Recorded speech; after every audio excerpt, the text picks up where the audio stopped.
கிறிஸ்துவுக்குள் அன்பானவர்களே, உங்களை சந்திப்பதில் மகிழ்ச்சி அடைகிறேன். எரேமியா 33:6.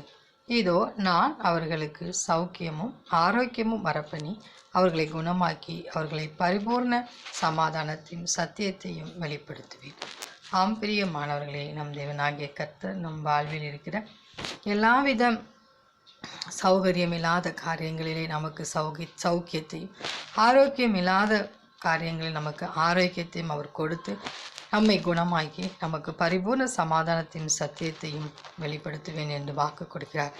எனவே இந்த உலகத்தினுடைய காரியங்களை நினைத்து நாம் சோர்ந்து போகாமல் தேவனிடத்திலே தெரியப்படுத்தி அவரை துதிப்போம். அப்பொழுது தெய்வீக சமாதானமும் சத்தியத்தையும் நமக்கு வெளிப்படுத்தி அவர் தம்முடைய அன்பினால் நம்மை அரவணைத்துக் கொள்வார். அந்த தேவனின் அன்பு கரங்களை நாம் பற்றி கொண்டு அவரோடு கூட வாழ்வோம். ஆமேன்.